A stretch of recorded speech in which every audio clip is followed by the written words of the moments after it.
I have the honour of opening this evening's presentations, and I would like to, on behalf of my class, warmly welcome you and thank you all for coming. I would also like to take a moment to thank my class for an absolutely wonderful and inspiring evening of presentations last night.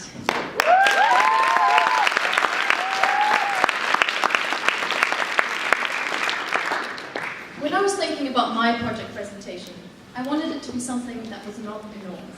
Unfortunately, arriving where I am tonight, I find myself wanting to use the same exclamations that students from previous years have used, such as amazing experience, life-changing journey, intense realizations, and so on.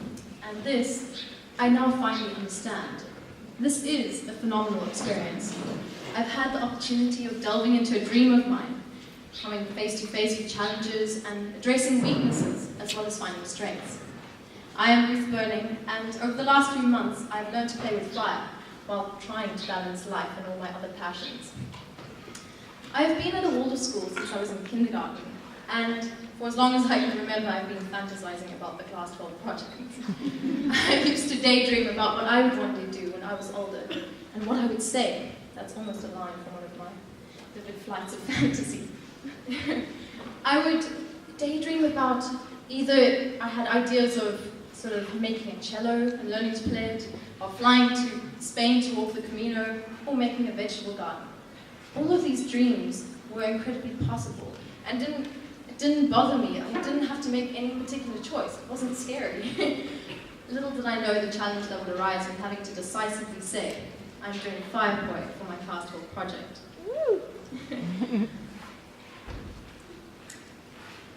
When I was trying to think about what these projects mean, I came to the wonderful conclusion that they mean exactly what they need to mean for every individual who embarks on the journey of the class 12 projects.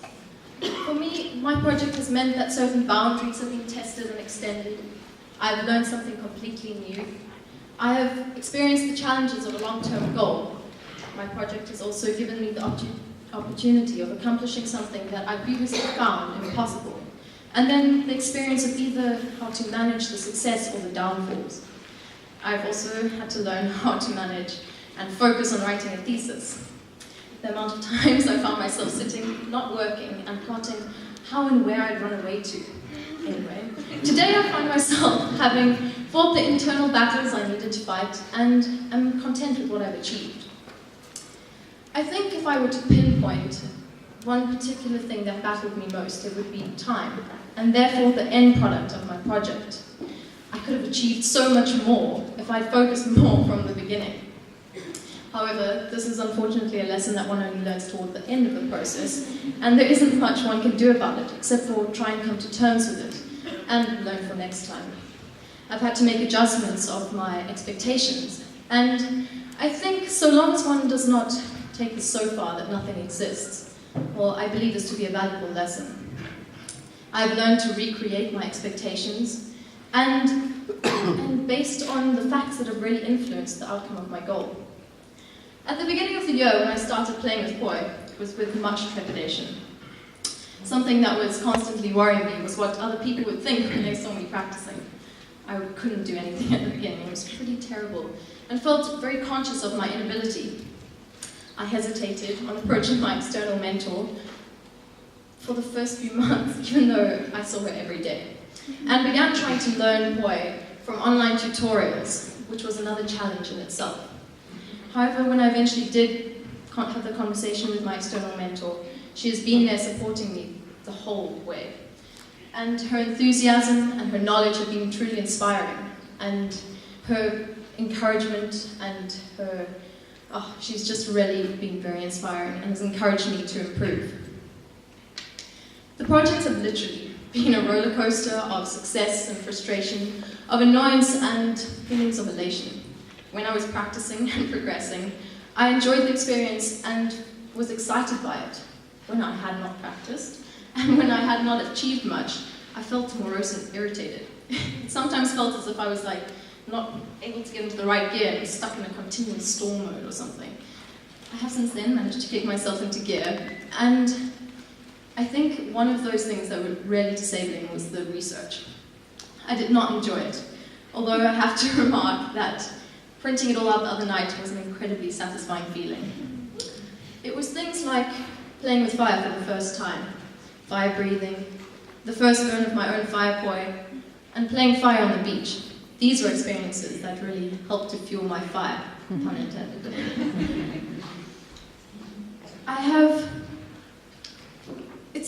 It's interesting. Hold on, I'm sorry. This is a little bit nerve-wracking. Anyway, so playing with fire, one should expect I should have a few stories to tell. None of mine yet, touch wood, have been particularly drastic. I have singed my arm hairs multiple times, but that was practically every time I played with fire. I burnt myself once, impressively. It was small, but it was quite an impressive achievement, I thought. But there's not very much of a story to that event. There is one story, however, and that is of a time where I was particularly conscious of my mum watching me through the glass door. I was practicing a new move, and to cut the story short, I faltered halfway through, the fire poi ended up landing on my head, and I turned to my mum asking her to please stop watching me.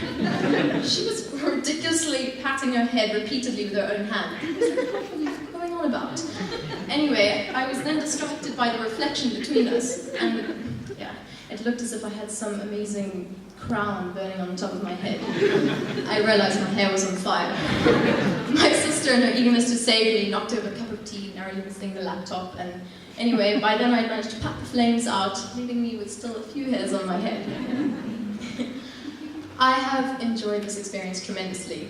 The other day when somebody asked me how I was feeling, and I told them that I was very nervous to perform, they were a little baffled. They were like, but you're always performing with your circus, and you don't look nervous. I have, of course, performed a little bit, but it has always been with someone else, my sister or somebody else, or part of something else. And I remember at the beginning when I first started circus, being incredibly self-conscious. I would pretend that I'd forgotten to pack my tights every week so I could wear my baggy jeans. But through being part of a group and doing circus, I came to a place of being comfortable, where I was actually frustrated if I did by mistake leave my tights at home.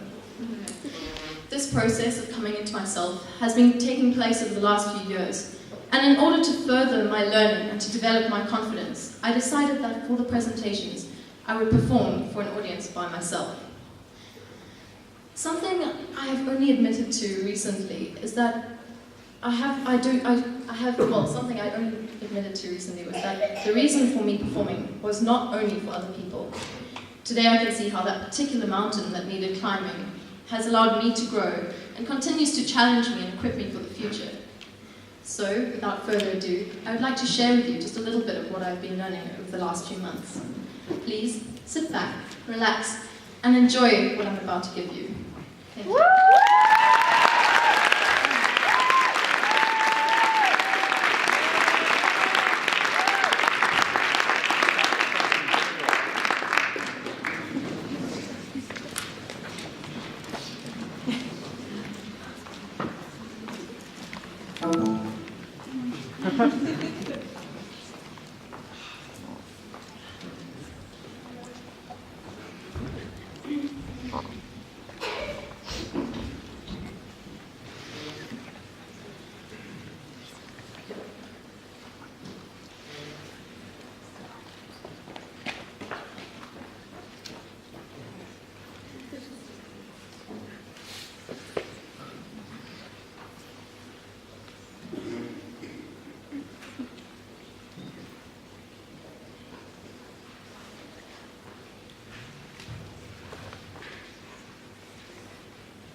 to thank, first of all, my sister for being there with me the whole way, supporting me, peeping through the glass and saying, wow, that's amazing. I'd like to thank both my parents for their support. My dad, he wanted special acknowledgement at this point, pestering me about my research every single day. When I finally asked him, Dad, please stop it, he was like, this is just so I can get an acknowledgement. And my mum for proofreading and just being there literally every single step of the way. I would like to thank my external mentor, Jessica Sham. She isn't here tonight, but she supported me, she taught me, she was literally there the last month. We've been practicing during break, trying to get things together. And then also Gisela for helping me in the last few days to get the performance together. And then my internal mentor. Thank you very, very much. You frustrated me because you were very insistent on getting things together and I was trying to go under the radar sometimes, but you've been the best mentor I could have possibly asked for, and your support, your encouragement, your enthusiasm, incredible. Thank you so much, Lionel.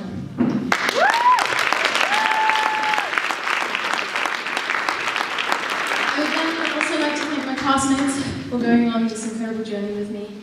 We have discovered some amazing things together, I think. So thank you. And then, lastly, I'd like to thank the Waldorf Curriculum for giving each one of us this incredible opportunity. I will forever be blessed to have this opportunity. So thank you very much.